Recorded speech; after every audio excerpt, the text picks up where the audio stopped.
CL Himachali news में आपका स्वागत है। राजधानी शिमला से मैं हूं विजेंद्र दत्त गौतम। हिमाचल प्रदेश में इस समय आपदा का काला अध्याय चला हुआ है। स्याही अभी सूखी नहीं है। जो आपदा का शिकार हुए हैं, काल का ग्रास बने हैं, उनके शव अभी बरामद किए जा रहे हैं। राजनीति चरम पर है। कल विजिट हो रहा है वहां पर बड़ी हस्ती जो मेंबर ऑफ पार्लियामेंट है मंडी लोकसभा क्षेत्र से, कंगना रनौत जी।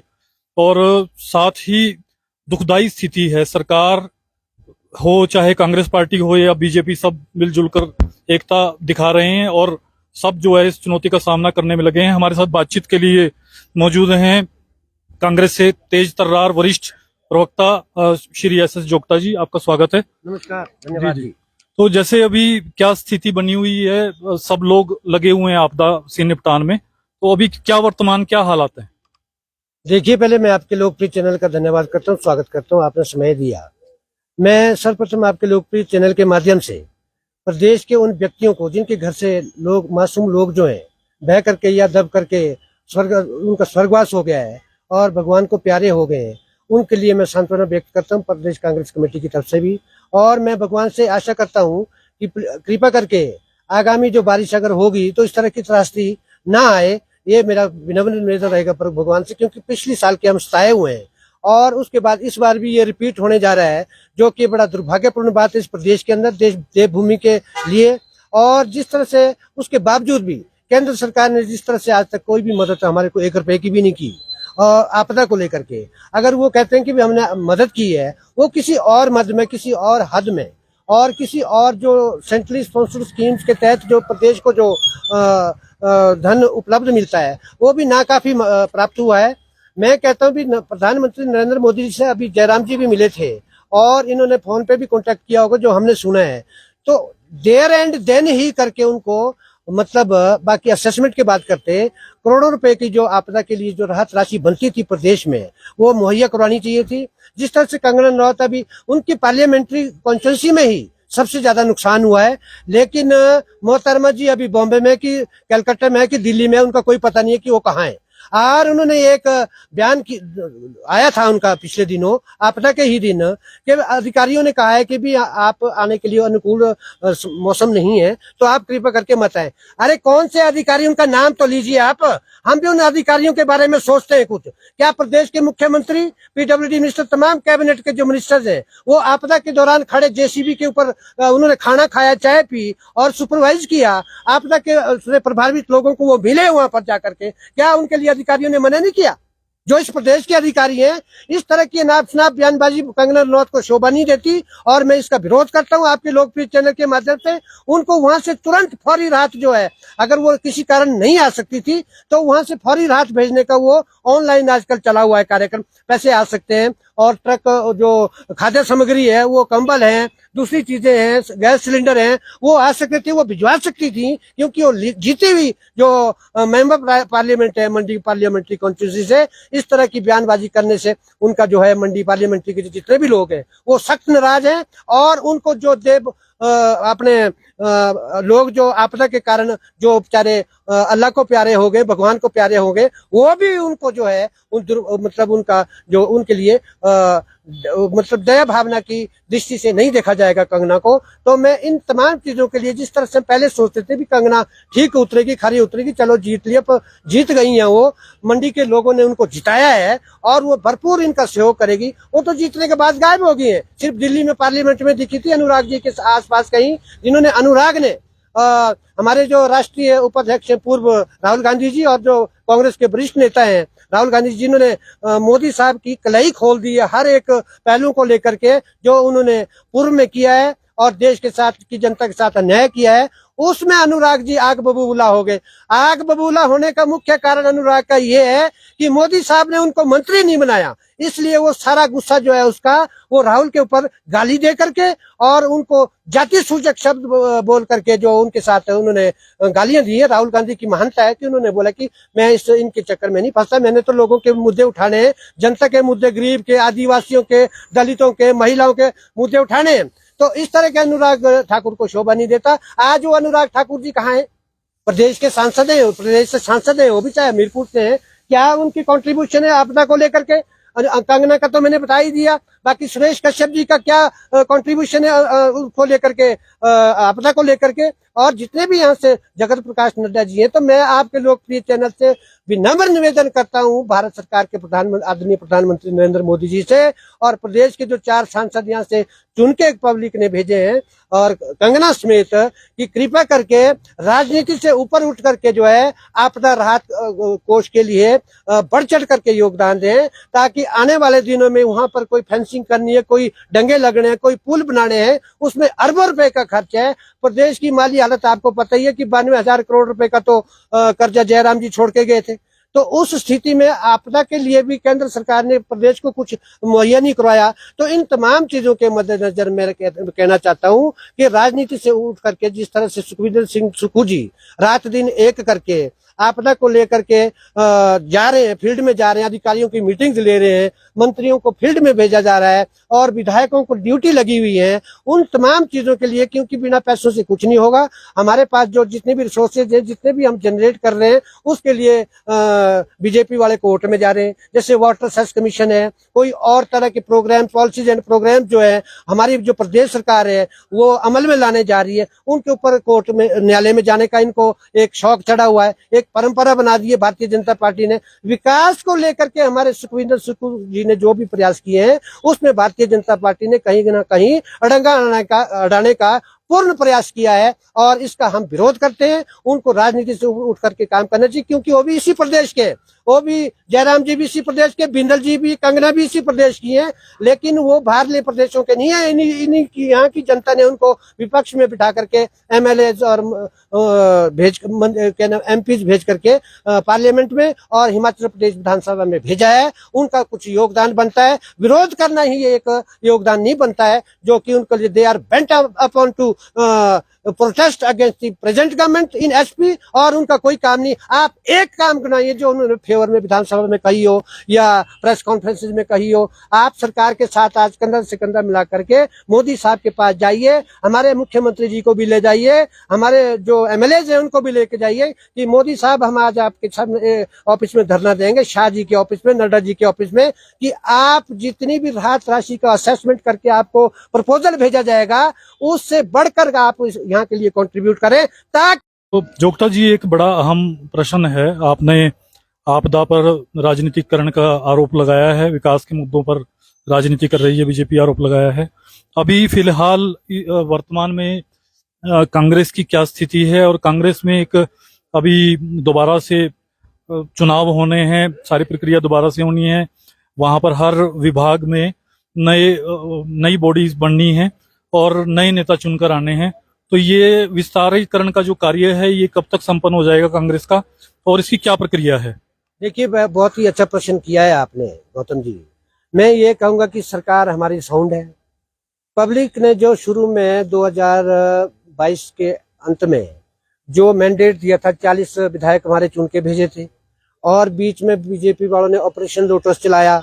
उसके ऑपरेशन लोटस का जो अनसक्सेसफुल रहा है, असफल नहीं रहा है, उनके प्रयासों को जो बीजेपी ने प्रयास किए थे, अब बीजेपी का अपना ही ऑपरेशन होने जा रहा है, और हो भी चुका है अंदर से, कि जो इन्होंने गलत तरीके से जो गिरेबान में, कांग्रेस के गिरेबान में हाथ डालने का, जो प्रदेश सरकार के गिरेबान में हाथ डालने का प्रयास किया, असफल प्रयास किया था, और प्रदेश सरकार के पीठ में छुरा घोंपने का प्रयास किया था, और जिन जनता ने उनके जो विधायक बिके हुए थे उनको जिता करके विधानसभा में भेजा था, और उस जनता के साथ भी विश्वासघात हुआ है, वो इनको मुंह की खानी पड़ी। जो मैंडेट पब्लिक ने 40 सीटों का कांग्रेस को दिया था, वो आज जस का तस जो पब्लिक ने मेंटेन करके रखा हुआ है, जिसका मैं पब्लिक का धन्यवाद करता हूं।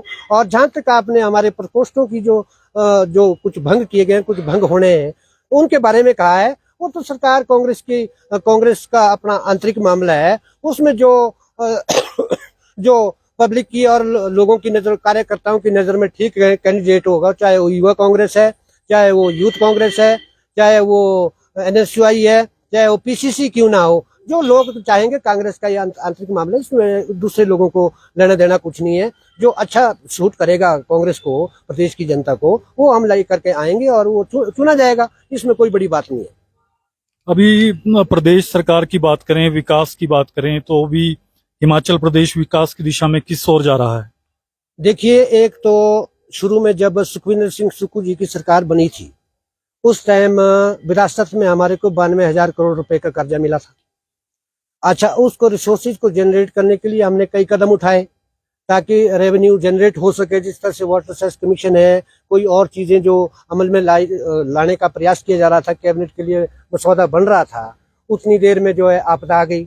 आपदा से निपटने के लिए आपको पता, रात दिन एक करके हमारे मंत्रीगण जो है जेसीबी में बैठ करके उन्होंने रिकॉर्ड समय में बिजली, पानी और दूसरी चीजें रिस्टोर करवाई, और उसके बाद भारत सरकार से एक भी पैसा नहीं आया।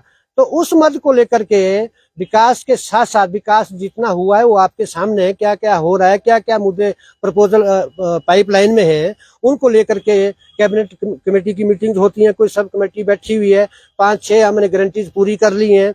उसके बाद जब थोड़ा सा स्ट्रीमलाइन होने लगा भारत सरकार की बिना सहायता के, उतने में इस साल फिर से आपदा आ गई। तो इन तमाम चीजों को लेकर के हमारा जो विकास का जो काम है, वो जितनी स्पीड से पकड़ना चाहिए था, वो इस आपदा की वजह से और कर्जे की वजह से और पिछली साल की आपदा की वजह से थोड़ा उसमें पीछे हमें हटना इसलिए पड़ रहा है क्योंकि पहले पब्लिक और जो जान माल का नुकसान हुआ है, जिनके बाग बगीचे गए, खेत गए, उनको बहाल करना, उनकी मदद करना प्रायोरिटी है। और जिस तरह से अब वो भी जो बिजली का जो रेस्टोरेशन है, पानी का रेस्टोरेशन है, जो सड़कें मुरम्मत करनी है, पुल बनाने हैं, वो भी तो एक विकास का हिस्सा ही है। उन तमाम चीजों में हमारी सरकार लगी प्रयासरत है। और बाकी आपको भी दिखता ही है क्या हो रहा है, क्या नहीं हो रहा है, किस कारण हम जो है इन आपदा और पिछली साल की आपदा को लेकर के, कर्जे को लेकर के हमारे को थोड़ी परेशानी हुई है, क्योंकि भारत सरकार ने अभी तक हमारे को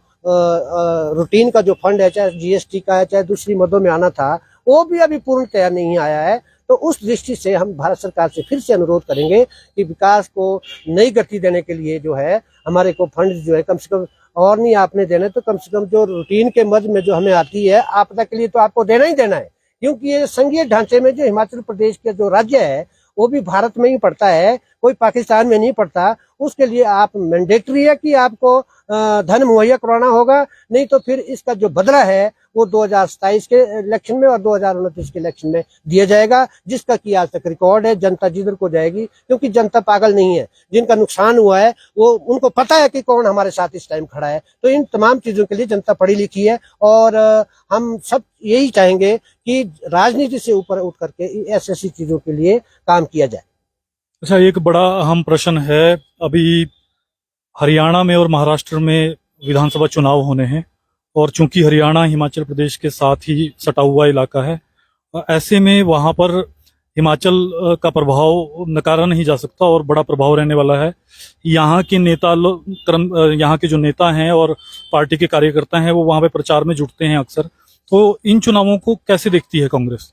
देखिए, हरियाणा और महाराष्ट्र में तो कांग्रेस इसलिए भी आ रही है क्योंकि महाराष्ट्र का जो आपने पीछे एपिसोड देखा होगा कि भारतीय जनता पार्टी ने वहाँ की चुनी सरकारों के साथ किस तरह से बिहेव किया है। और एक तो कारण वही है, तो लोकसभा की इलेक्शन में भी आपने देखा ही होगा उसका कारण। और हरियाणा में तो बात खत्म है बीजेपी की, क्योंकि बीजेपी में जो है वहाँ पर आपने लोकसभा में भी देखा होगा। और दूसरी है कि वहाँ पर जिस तरह से बीजेपी की जो सरकार है, वो किसान है, जो इस देश के अन्नदाता है, उनके साथ जो सबसे ज्यादा जो किसान है वो पंजाब और हरियाणा के हैं। टिकरी बॉर्डर पर अभी तक वो धरने पर बैठे हुए हैं, उसके बारे में कोई विचार विमर्श नहीं किया गया। उनका जो एमएसपी है, हेल्दी एमएसपी, जो कानूनी शेप मांग रहा था, उसके बारे में कोई चर्चा नहीं की। ऐसा ही हवा में थोड़े जीत जाएंगे इलेक्शन।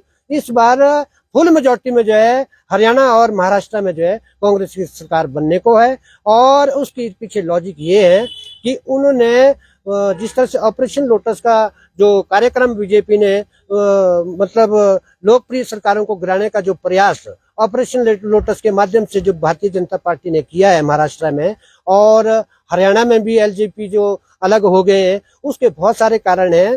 तो उन तमाम चीजों के मद्देनजर जो है हमारी सरकार जो है, कांग्रेस पार्टी की सरकार हरियाणा और महाराष्ट्र में आने को कोई नहीं रोक सकता।